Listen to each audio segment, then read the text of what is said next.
Hi there, welcome to part 1 in a 5-part series all about creating deep house and deep tech and tech house sounds within Native Instruments Massive.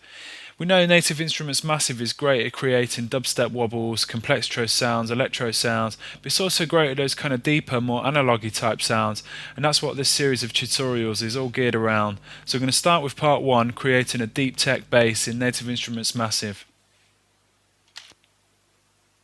So I'm going to give you a quick play of the sound we're going to make, then we're going to initialize the preset and rebuild this sound.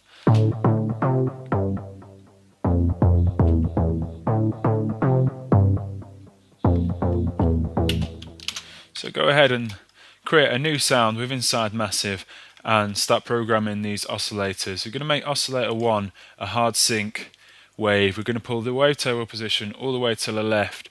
I'm going to take the pitch down by 2 octaves. I'm going to keep the intensity on full, the amp on fill, and it's going to be a blend of routing to both filter 1 and filter 2.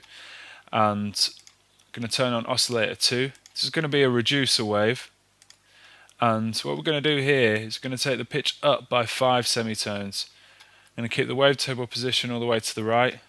The intensity we're going to bring right down here, and we're going to make it a formant.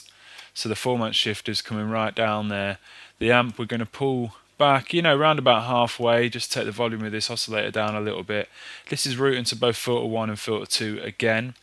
Oscillator 3, we turn that on. It's going to stay as a square saw. Keep the wavetable position all the way to the right, so it's just going to be a saw wave. I'm going to take the pitch down 7 semitones. And this is effectively the same as having it pitched up 5 semitones, so it's going to be nice and in key with this oscillator 2 we've got going on here. So maybe pull the intensity down of this one a little bit and pull the amp down to just above halfway, and this is also routing to both filter 1 and filter 2. That's the sound we've got so far, so we can start programming this filter here. So we're going to make filter 1 a low pass 4 filter.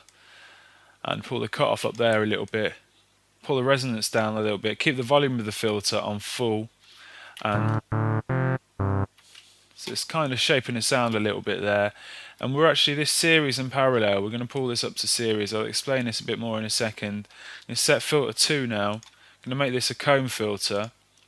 Take the pitch of this comb filter quite high, pull the damping down a little bit and the feedback down a little bit, and the volume of this filter we're going to pull up. I'm going to actually mix the mix of the two filters, mix 1 and 2, pull to about halfway, so we've got an even mix of both these filters in the sound.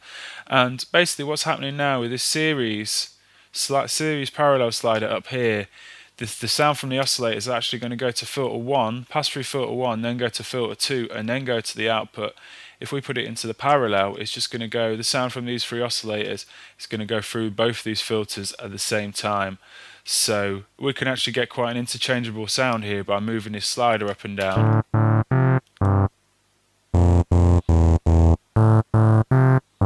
Which might be nice to macro if you wanted, or maybe even some automation on there. So we're going to start doing a bit of modulation now. I'm going to modulate the cutoff of filter 1 with an envelope. So load up envelope 1, drag it into the modulation 1 slot. I'm actually going to pull the modulation in reverse here. So creating quite a nice sort of tone, and then back off the attack of this envelope a little bit and maybe shape it something like that.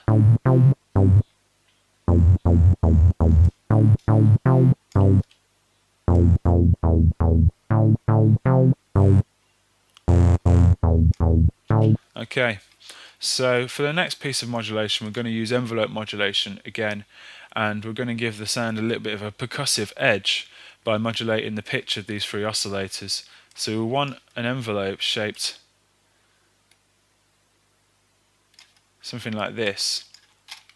So it's kind of very fast attack and no sustain at all, and no release really, and a very short decay. And then we're going to drag this to the pitch modulation of these 3 oscillators and take the pitch up or the modulation up by 36 semitones. And this is going to give the sound a percussive attack. We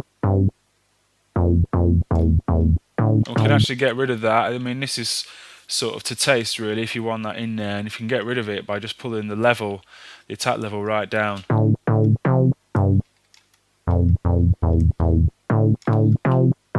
So it's kind of up to you whether you want that in there or not. And the next things to set up really are the effects. So we can go for a classic tube in effects 1, maybe pull the dry wet down a little bit, the drive down a little bit, and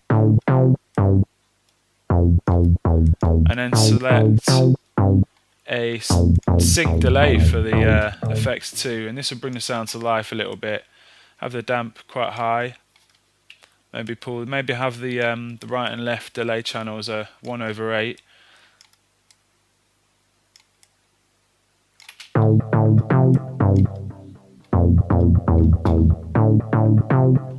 Okay, some sort of final thickening of the sound now really. Going to take the voices up to 3, going to make it a monophonic synth, and you can turn the pitch cutoff on, and then just pull this down a little bit just to get a bit more of a sort of thicker kind of chorusy sound.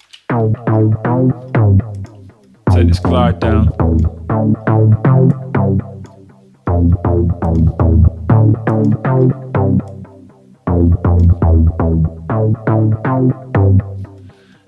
Maybe give the sound a little bit of width as well. Turn the volume down.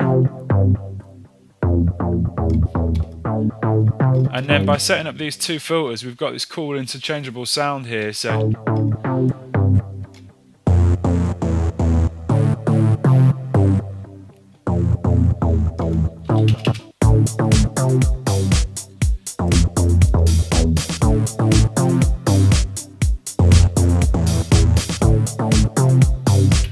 okay, so that's the end of the tutorial, basically making a kind of deep techie bass within Native Instruments Massive. So if you enjoyed this tutorial, make sure you check out part 2 of this series where we're going to be making a tech house lead sound. Alright, thanks for watching, cheers.